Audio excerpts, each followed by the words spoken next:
Let's take a look at the slate of matches. It's going to be Kansas City versus Racing Louisville, San Diego Wave versus Angel City, Chicago versus Houston, Portland versus OL Reign, Gotham versus North Carolina Courage, and Washington Spirit versus Orlando. Games happening Saturday through Sunday. Slate of 4 games on Saturday, doubleheader on Sunday for everybody. We're going to take a look at a couple of the biggest matches that Lisa and I are going to be keyed in on and just give you picks for the other ones. So for San Diego Wave and Angel City, we've got in the highlights for us of the biggest match of the weekend. We're looking at rivalry matches this weekend, and we're going to start with them first. It's going to be round 2 of the California clash here between these two sides. They already had a game against each other. It ended up shaking out to a draw, Lisa, but this time San Diego is going to be on the hosting side of things. Who are you looking at this one and why? I pick Angel City for this one. Or I'm sorry. I'm so sorry. Ooh. I picked San Diego. I don't think Angel City is going to win. I apologize. I was thinking about how we have like your Oscar moment. Had played at home and what they had done. Yes, I know. I'm sorry, guys. That's your Oscar moment. So San Diego Wave FC. Lisa's going to be going with San Diego. Tell me why. I'm going with San Diego for this one. I think that we've seen more growth from San Diego. I think that Angel City, they're kind of hitting this brick wall and this roadblock with Savannah McCaskill being out with that red card. She will be back, which will definitely help them, but they're lacking that full field connection. They have good pieces in the back line. They have good pieces in the midfield and good pieces in the front line for Angel City, but they're not connecting through the lines and they're not using each other to succeed and win the balls down the pitch. Whereas San Diego, I think they are playing as a team very impressively for an expansion side coming in. San Diego is also at home for this match, which is a huge advantage to them. This will be a huge one. This game is on CBS Sports Network, I believe, too. It's on big CBS this weekend. Oh, yeah. I think that Alex Morgan is really eager for this game because it's an LA San Diego matchup. It's the clash of the California teams and it's at home for San Diego. But I want to see goals, honestly. I want to see more goals from Angel City in this one. I want to see if Kristen Press can find the back of the net because we haven't seen that yet. She's been close, but nothing there yet. And I think that the battle between Morgan and Press is going to be on. It's almost like a pride battle between these two, but I do go San Diego in this one. What about you, Sandra? Okay. All right, so you're going with a win and you're going with San Diego. I am. I've got this one pegged as a draw. I think that we're going to see a repeat of what we saw in that first inaugural game. I think there's going to be a lot of excitement from the San Diego side of things, and maybe we might see an actual wave in the crowd, right? Who knows? Maybe a bit of play on the culture there and then the team name. And I think it'll be an exciting match. And I think both teams, these two types of teams are going to want to get up for that type of rivalry match, right? Mm-hmm. And I just think that there's just going to shake out to be a draw. I do hope it's going to be maybe a little bit of a chaotic draw. I would love to see a 2-2 versus a 1-1. I definitely don't want to see a scoreless draw. I think there's enough here between both of these sides to see some breakthrough moments on goal. And Angel City is going to have back Savannah McCaskill in this one. So hopefully there will be a little bit more dynamic play, some more link-up play that happens as McCaskill has sort of shown some early signs of chemistry developing alongside Kristen Press. There's two players we noticed in these first couple of games that are looking for each other already and kind of maybe sort of, showing that they're recognizing each other's movements a little bit more than some other teammates, so to speak. But I'd also really like to see the battle between the goalkeepers again. Yes. That's something that I really enjoyed in that first match between these two teams as well, right? Whether it's a Herrera and a Sheridan. And I think that's why I feel more close to a draw in this one than I do an actual result. Although I would love to see a winner and a loser in this one, but I'm going to keep this one as a draw. In terms of the other biggest match that we're looking at this week, it is another rivalry game, another one that we think is going to have huge implications and standings in the West when we're going to stay in the West with Portland Thorns and OL Reign in this one. Oldest, longest NWSL standing rivalry, I think it's fair to say when it comes to these two. And you have Portland coming off of a quick turnaround. So there's going to be a little bit of things like player rotation, maybe rest that's going to come into play. And OL Reign, who did not play during the midweek action. So I'm a little curious as to, who you're going to choose in this one and why, Lisa. I know who I'm going to go with, but I'm going to let you take the stage again. So I think this is going to be a draw. Okay. I think that we're going to get a draw between Portland and OL Reign. Although OL Reign is coming off of a rest, right? They didn't play midweek action. Neither did San Diego, the only two clubs to not play this week. OL Reign, they had this week to kind of reset and re-go, but which may have helped them. But I think Portland playing a Wednesday match helped them get it a little bit more intense. They're just, those players with the Thorns are so nuts. They just want to play all the time. We saw a little bit of rest from Christine Sinclair that I think the quick turnaround for Portland is going to be fine. I mean, Weaver can handle it. Sophia Smith can handle it. I think Kuika can handle it despite getting up and down the pitch a lot. I think that this one's going to be a battle. This game is going to be huge because in the standings right now, Portland is on top with 7 points and OL Reign have 4. However, Portland has a game in hand over OL Reign. So that does shake out as well. 2 wins for Portland, only 1 win for OL Reign, and then a draw apiece for both of them. This is a big matchup. I want goals. I'm going like 2-2, but I'm taking a draw on this one. I think the forward lines are going to be going at it. It'll be a quick game. It'll be transitional. It'll be, let's get the ball to Smith's feet. Let's get the ball to Fishlock. Let's get the ball up front to Rose Lavelle, see what she can do, slice and dice with OL Reign, but ultimately coming out with a point apiece. You know what? I think I'm going to choose a result for this one. I saved my draw for the California teams. For the Cascadia rivalry, I'm going with a win, and I'm going to be going with OL Reign here. I think that the time off is going to be beneficial for them. I think that this is a team that is led by Jess Fishlock, and they thrive when they go on the road to Portland and they have to play in Providence Park. It's something about this game where we see OL Reign come into the facility and they are ready to just go out and compete. And I think the rest will maybe aid them rather than harm them in this one. Although I am expecting a thrilling match in this one as well. It's a late night match for Saturday. I hope people reserve their energy to try to keep themselves tuned in to this one because these two always sort of play out to an exciting game. But I do hope that with the quick turnaround and maybe some player rotation and some minutes management that we do get to see a start from somebody like Sophia Smith, that we do get to see the continuation of minutes being built upon by Rocky Rodriguez. This is a player who was missing in that first match against OL Reign and the midfield. And I think if she's able to go on Saturday, it can help shift some things in Portland's favor. But I just think there's more depth in that middle third when we're looking at options in the midfield for OL Reign that are going to help attack that central area more than what we saw in Angel City going up against Portland Thorns. So there's more there to be able to contest again against Portland's 3-back that we're watching them kind of roll out with here under this era of Coach Wilkinson. So I'm excited to see these two go head to head after a little bit of knowledge of the other side already. I think it'll set up the stage for an even better match, but I think it is going to end in a result, and I'm going to be going with OL Reign. I like that you're taking Reign in this one with the result. The first time they played, it was a 1-1 draw. So I think it'll be different than that. I don't think we'll get a 1-1 draw, but I do still think these teams are battling and it'll be even. I'm going with the draw. I wouldn't be surprised if it ended up that way either. Let's maybe go through some picks for the remainder of these matches to close out the episode. For Kansas City and Racing Louisville, when you're looking at these two teams, Lisa, who are you picking, win, lose, or draw? I think Kansas City is going to win this one. They're hot right now. They haven't lost in the Challenge Cup yet. They have wins, a draw, and they're continuously getting better from Kansas City. I think they're rising to the challenge of missing out on some players and not being able to do that. Racing Louisville is not out, though, by any means. They have yet to pick up a win in this Challenge Cup, 2 draws and a loss.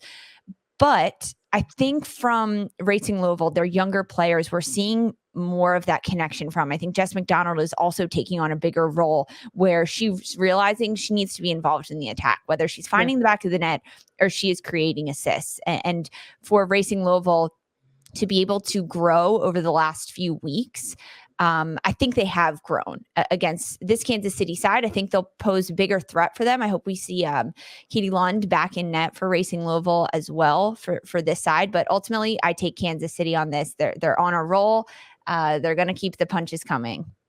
Listen, it's a quick turnaround for both of these teams, but I think something like home field advantage is finally going to come into play for this Kansas City side. They've started their Challenge Cup out on the road, and now they get to come home and close it out. And I think that they're also going to pick up the win in this one against Racing Louisville. Racing Louisville, though, I don't think is going to make it easy. I think they would embrace the challenge of potentially playing spoiler, right, for that home team on their home field. And we saw in this midweek match, we didn't see any action from Jessica McDonald. So this is a player that's maybe going to be getting the start in this game against Kansas City, who can really make things difficult for any back line. So there will be a little bit of a challenge there. And we saw an impressive game from Ebony Salmon coming out of that Red Stars game. She was tasked with the start and really tried to make some things difficult in terms of getting on the board or making some opportunities happen in that match. So I am going to go with a win, loss, or draw in this one. I'm going with a win, but I'm going with Kansas City. I want to continue to see the development of this team tactically. I'm curious now if we're going to see them kind of play a more methodical game with a 4-back, or if we're going to see them come out in a 5-back, or a fluctuating 5-back like we saw in Houston. It's kind of like a bag of tricks. I want to see what else they've got going on in there. So we'll see that's what Kansas City and Matt Potter and any of these clubs should be doing during this Challenge Cup, trying out different formations, different players in those roles. I'm kind of hoping for a 3-back from Kansas City against Racing Louisville. Throw some power up top and go to goal. See what happens. We also have another match in the Central region, Chicago Red Stars versus Houston. When it comes to this one, Chicago is going to be hosting this one as well. It's going to be their third game that they're hosting at SeatGeek. Look, it's still a couple days away. Who knows if this one's going to turn into another weather match? I do know this for sure. It's not going to be hot and humid like in Houston. It's probably going to be cold and maybe a little bit of wind when it comes to playing at SeatGeek. So when it comes to this one, I don't know if that's going to be an advantage for Chicago or a disadvantage for both sides, but I do know that Chicago has had a couple of weather games under their belt already, so maybe mentally they are prepared to sort of embrace that rather than be intimidated on it. I think if there's a game this weekend to be set up for a draw, it could be this one, but I'm going to be going with the home side on this one, and I'm going to say Red Stars are going to pick up a narrow victory against Houston. How about you, Lisa? The weather is a huge factor for both of these teams, whether it's hot and humid in Houston or it's cold and windy and, no offense, miserable in Chicago. It's an advantage for the home side, no matter which way you look at it. For Houston right now, they're just way too hot and cold. They have no consistency going from one game to the next. And that's a huge disadvantage right now. Whereas Chicago, they have that consistency. It's not incredibly impressive, but they have that consistency. I think if Morgan Gautral is on the pitch and Pugh, they have strong presence all over the pitch. That'll be good for them. I think we will see Gautral out there. And when she's on the pitch, she can control that middle of the field. And going up against someone like Shea Groom, Gautral is going to win that battle. For Houston, though, I want to see more consistency from them. That's just what they don't have. And who knows, they've had really good games and then they flop and they don't show up to a game. I could see them showing up against a Chicago side, knowing that they really want to win this. But Red Stars being at home at SeatGeek Stadium, I have Chicago taking the win on this one as well. All right, we're both going Chicago on this one. Hopefully they prove us right. And if they prove us wrong, we'll talk about it on the recap. For Gotham FC versus North Carolina Courage, we're starting to see the second matches, the second rounds come into play in this one. These two opened up their Challenge Cup journeys against each other during week one, and now they're going to be facing each other again. Lisa, who are you picking in this one and why? This one is really tough for me. Opening match, North Carolina proved themselves 2-0 win over Gotham, and Gotham, they came out flat. I think we're seeing progressive growth from Gotham. Can I pick two draws in a weekend? I think I have a draw between North Carolina and Gotham. I think that both teams will get on the board because we've seen really impressive attack from North Carolina. That's not going to slow down. However, I don't think they'll be able to defend against Anamanu and Purse up top. And I think Mewis is hopefully going to play a bigger presence in this game based on the competition going up against North Carolina, they have faced them already. So scouting this is going to be easier for both sides. I'm going with a draw between North Carolina and Gotham. Sandra, who do you have? This is a big one. I respect it. I respect the draw. I think if you can get a draw out of this match, both teams will walk away a little bit content. Maybe the Courage more so than Gotham because the Courage are on top of this East group. But I'm going with a winner in this one. And I'm going to be going with North Carolina Courage. I've been impressed by what they've been doing during this Challenge Cup competition. And what we've been seeing from them in terms of this kind of attack by committee, right? What we've been seeing from Shawnee has to start in this Challenge Cup, I think has been very impressive and maybe under the radar a little bit. This sort of concept of, you had so many defenders on your roster, and this concept of utilizing fullbacks and turning them into your front line a little bit. We've seen a little bit of rotation there, right? As they continue to sort of find answers on who is going to be that star striker, who is going to be that person that's going to be the attacking presence. And turns out it's going to be anybody on any given day when it's North Carolina. They've got a number of players who have already gone on the board. I think they have 5 or 6 goals and 5 or 6 different players getting those goals. No one player is running away as the face of this attack. And I like that. I think it keeps oppositions on their toes. We've seen Jalen Daniels. We've seen Taylor Smith. We also saw Kiki Pickett up involved in the attack on that front line. And why not, right? We saw